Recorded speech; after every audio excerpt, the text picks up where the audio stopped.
Yushang tersenyum tipis dan berkata, sebenarnya, ular piton 7 awan warna adalah mutasi dari ular piton 7 awan iblis. Jenis ular kedua yang saya sebutkan lebih kita kenal daripada yang pertama. Ular piton 7 awan warna mempunyai banyak energi Yan. Jadi, sebagian besar spesies ular ini memiliki racun Yan. Namun, ada sebagian kecil yang berubah dan memiliki racun Yang. Ada juga sedikit spesies ular yang memiliki energi Yang. Sedangkan ular yang menggigitmu adalah jenis yang seperti ini. Sebenarnya kedua jenis ular piton ini tidak terlalu berbeda. Ular piton 7 awan warna memiliki corak bunga dengan 7 warna di atas kulitnya yang tebalnya 7 inci. Tambah Yushang menerangkan. Binatang iblis ini memiliki badan yang besar. Ketika tuan pemburu ini menghadapinya, corak bunga 7 warna itu tidak terlihat. Jadi, dia kesulitan untuk membedakan antara kedua jenis ular itu. Hanya saja kedua binatang iblis ini, yang satu memiliki racun Yan, sedangkan lainnya memiliki racun Yang. Jika kita menggunakan resep yang dimaksudkan untuk menetralkan racun Yan dan digunakan untuk menetralkan racun Yang, maka kita akan benar-benar membahayakan pemburu ini. Jelas Yushang kepada pemburu. Tabib Qian justru mengerutkan kening. Apa yang dikatakan Yushang masuk akal dan hampir tidak ada kekurangan. Jika pria kekar ini benar-benar menderita racun Yang, maka perawatan yang dia berikan benar-benar akan membahayakan dirinya. Meski begitu, Tabib Qian masih penasaran bagaimana caranya Yushang mendiagnosanya. Bagaimana mungkin Yushang dapat mengenali binatang iblis yang bahkan dirinya belum pernah mendengarnya sebelumnya. Bahkan jika dia tahu tentang binatang iblis ini, bagaimana dia bisa menemukan bahwa racun yang ada di dalam tubuh pria kekar ini berbeda dari racun ular piton 7 awan iblis. Kalau memang ular piton 7 awan warna itu ada, mengapa gejala keracunannya persis sama dengan racun yang dimiliki oleh ular piton 7 awan iblis? Tabib Qian bertanya dengan nada dingin. Yushang tersenyum dan menjawab. Kesamaan ini bukanlah sesuatu yang aneh. Kedua jenis ular ini berasal dari nenek moyang yang sama. Jadi, tidak mengherankan jika gejala keracunannya pun sama. Pencet titik badanmu tepatnya 7 cm dari bawah ketiak. Yushang berseru pada pria kekar itu. Pria kekar itu bingung apa yang harus dia lakukan. Melihat Tabib Qian mengangguk, dia kemudian menyentuh titik yang Yushang maksudkan. Meski tidak dipencet dengan keras, ekspresi kesakitan segera muncul di wajah pria kekar. Darah menyembur dari mulutnya. Saat darah berceceran di tanah, tercium bau busuk yang menyengat. Orang-orang seketika merasakan pusing akibat bau menyegat itu. Jelas darah itu mengandung racun. Ini, Tabib Qian tercengang. Racun ular piton 7 awan iblis berhasil dia diagnosa dengan cepat. Tapi, menurut apa yang dia tahu, racun ular itu seharusnya tidak menunjukkan tanda-tanda seperti itu. Meskipun racun ular piton 7 awan iblis mematikan, tapi dia tahu apa yang ada di hadapannya ini jauh lebih mematikan. Yushang sedikit mengernyit dan memerintahkan para pelayan untuk membersihkan darah yang berceceran di lantai. Jika ini terjadi di masa lalu, kemungkinan besar tidak ada yang akan mengindahkan perintahnya. Tapi melihat situasi yang terjadi di depan mata mereka, dua pelayan segera muncul dan mulai membersihkan darah di lantai. Ekspresi wajah Tabib Qian terus berubah, sebelum akhirnya mengambil napas dalam-dalam dan berkata, Yushang, menurut pendapatmu, bagaimana menangani racun ular piton 7 awan warna ini? Pertanyaan Tabib Qian mengisyaratkan kalau dia mengakui kesalahan diagnosanya sebelumnya. Hanya saja, di depan begitu banyak orang, tidak mungkin dia meminta maaf secara terang-terangan pada Yushang yang kedudukannya lebih rendah dari dirinya dalam bidang pengobatan. Oleh karena itu, dia lebih suka memakai kalimat dengan makna tersirat. Pertanyaan Tabib Qian ini menyebabkan kasakusuk di antara kerumunan para pemburu. Racun Yan harus diobati dengan cara Yang. Sedangkan racun Yang harus diobati dengan cara Yin. Paman Qian memiliki pemahaman yang mendalam terhadap obat-obatan. Resep pengobatan yang dia berikan tidak sepenuhnya salah. Anda hanya perlu menukar elemen pengobatan yang dengan Yin. Rumput aliran hijau dan biji jiwa bromelain adalah obat-obatan netral. Elang angin besi adalah obat-obatan dari elemen Yang. Lebih jauh lagi, dalam menaklukkan ular. Jika yang kita obati adalah luka akibat racun ular piton 7 awan iblis, obat ini sangat tepat. Sekarang kita hanya perlu menukar inti dalam elang angin besi dengan inti dalam perang-perang petir. Racun ular piton 7 awan warna lebih ganas, jadi tambahkan yang ditura akan membuat obat lebih mujarab lagi. Yushang berbicara seolah-olah dia sudah memikirkannya matang-matang.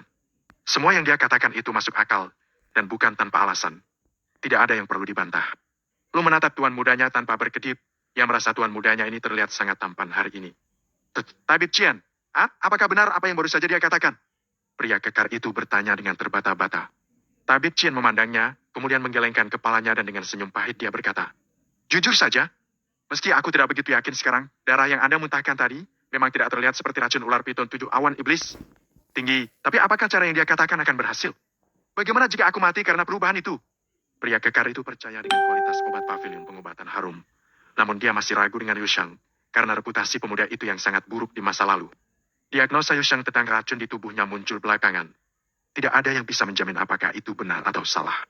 Tabib Qian memaksakan senyum dan berkata, aku juga tidak tahu. Tapi aku merasa bahwa metodenya layak dicoba. Bagaimana menurutmu? Tunggu apa lagi? Cepat ambil bahannya. Apa kau ingin pasien ini mati karena racun? Pada saat ini, suara keras terdengar di tengah-tengah kerumunan orang. Semua orang memandang ke arah pintu dan melihat seorang pria yang kasar berjalan masuk ke dalam paviliun dengan cepat. Pria itu adalah Yuhang. Baik, Tuan Besar. Seorang pegawai yang berada di samping tabib Chen langsung menjawab dan meninggalkan tempat untuk mengambil bahan obat. Ayah, Tuan Besar. Yushang dan tabib Chen menyapa Yuhang pada saat yang bersamaan.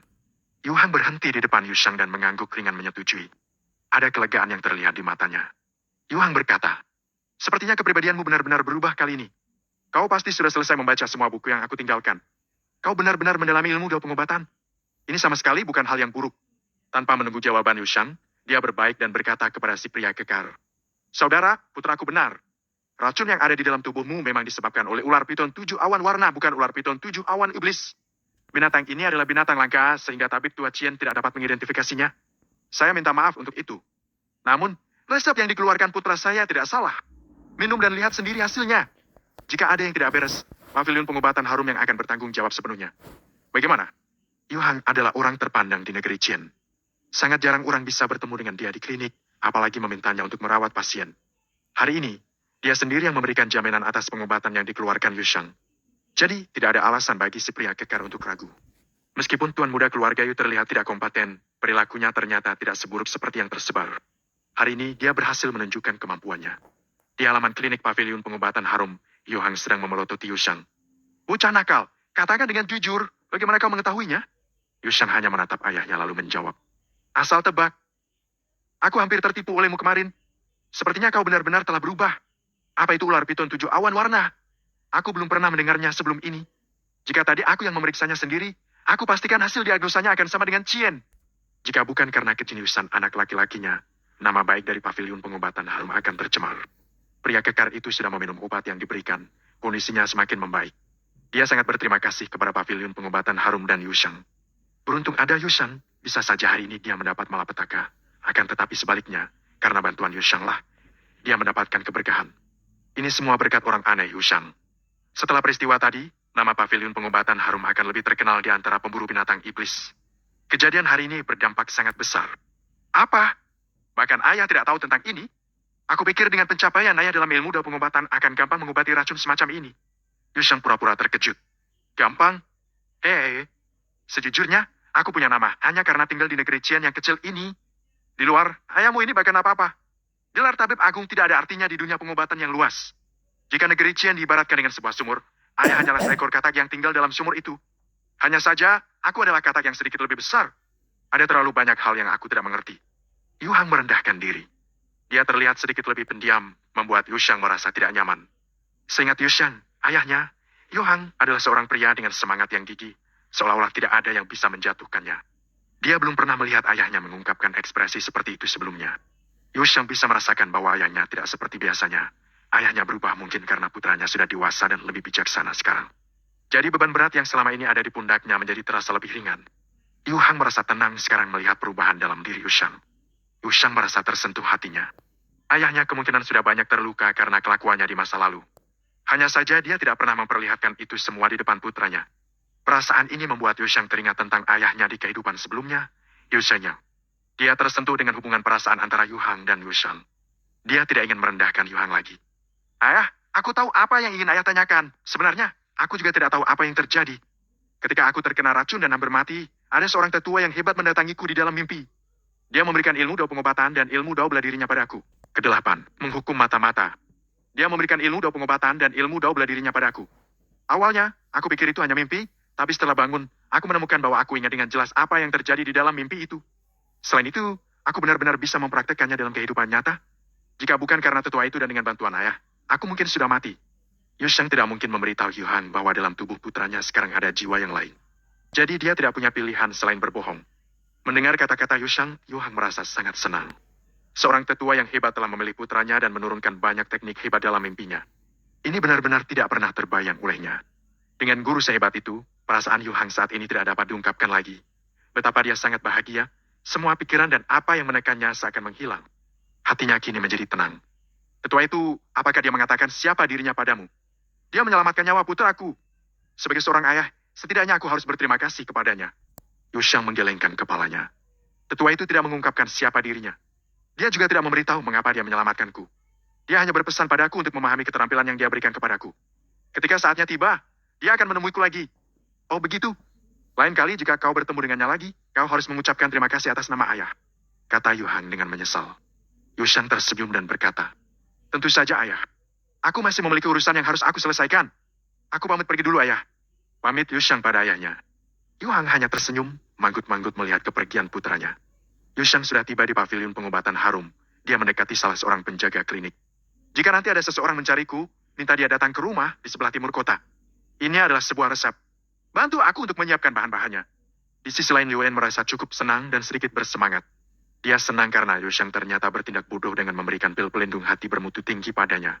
Pil pelindung hati bekerja dengan sangat baik. Bukan hanya luka-lukanya yang sembuh, tetapi juga ada tanda samar akan sesuatu yang sedang terjadi di dalam dirinya. Liu En selalu berada di tingkatan 8 energi murni selama bertahun-tahun, tidak pernah bisa menyentuh tingkat 9. Dengan kondisi badannya sekarang, dia bersiap mengerahkan seluruh tenaganya untuk bisa mencapai tingkatan 9 dan mengesampingkan tugasnya pada rumah pengobatan harum. Liu En sebenarnya masih kesal. Rencana rumah pengobatan mabuk untuk membuat kekacauan gagal karena seorang pemuda tidak berguna bernama Yushang. Dia tidak habis pikir bagaimana mungkin Yushang mampu mengidentifikasi dan mengobati racun yang bahkan seorang tabib agung, Wan Donghai, dari rumah pengobatan mabuk tidak bisa menanganinya. Wan Donghai ini berada di tingkatan yang sama dengan Yu Hang. Pencapaiannya dalam ilmu pengobatan bahkan mengungguli Yu Hang. Bagaimana mungkin putra Yu Hang yang tidak kompeten dan bodoh bisa menangani situasi ini? Sebuah situasi yang dia saksikan sendiri dengan kedua matanya. Liu En merasa kebingungan memikirkan bagaimana dia melaporkan kejadian ini kepada pemilik rumah pengobatan mabuk. Ditambah lagi, Liu En masih tidak percaya bahwa si pria kekar diobati oleh Yushang atas perintah Yu Hang. Yushang hanya berperan sebagai bidak catur yang didorong oleh Yu Hang di medan perang. Sepertinya Yu Hang sangat ahli. Ketika aku kembali, aku harus memperingatkan ketua rumah pengobatan mabuk untuk berjaga-jaga. Ketika Liu En sedang berpikir sambil berjalan, tiba-tiba dia merasakan sesuatu yang aneh. Ada cairan hangat yang mengalir keluar dari hidungnya. Dia menyentuhnya, seketika melompat ketakutan, melihat bahwa tangannya dipenuhi darah segar. Panas. Lelucon macam apa ini? Gumam Liu En pada dirinya sendiri. Dia adalah seniman bela diri tingkat 8 energi Ki murni.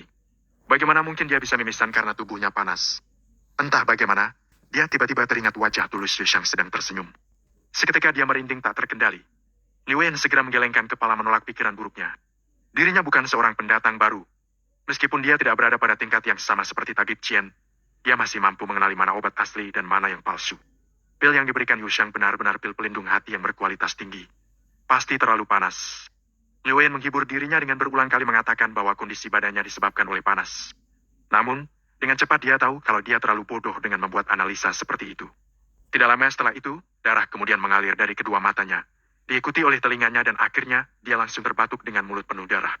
Organ internalnya terasa seperti terbakar api. Dia yakin bahwa dirinya memang terkena racun. Liu En sudah sering berada dalam kondisi hidup dan mati. Namun, semakin sering hal itu terjadi, dia malah semakin takut mati. Seluruh tubuhnya terasa membeku. Dia tidak pernah berada dalam keadaan putus asa sebelumnya, bahkan ketika dia menghadapi makhluk iblis yang sangat kuat. Liu En hanya memiliki satu pemikiran, yaitu bertahan hidup. Dia berlari dengan putus asa menuju pavilion pengobatan harum karena waktunya tidak banyak. Penjaga pavilion pengobatan harum terkejut melihat seseorang datang dengan darah yang keluar dari 7 lubang di badannya. Orang itu tidak peduli dengan keadaan sekitarnya dan langsung meraih lengan baju si penjaga setelah masuk, meminta untuk bertemu Tua Muda Yu. Si penjaga klinik terkejut, tidak dapat langsung menjawab pertanyaan itu. Dia tiba-tiba mengingat apa yang tuan mudanya perintahkan sebelum pergi. Dia memberitahu Liu En di mana tempat dia bisa bertemu dengan Yushang. Setelah orang itu pergi, penjaga klinik terlihat bingung. Orang ini benar-benar aneh. Sudah seperti itu, bukannya mencari Tabib Qian, dia malah mencari Tuan Muda Yushang. Untuk apa?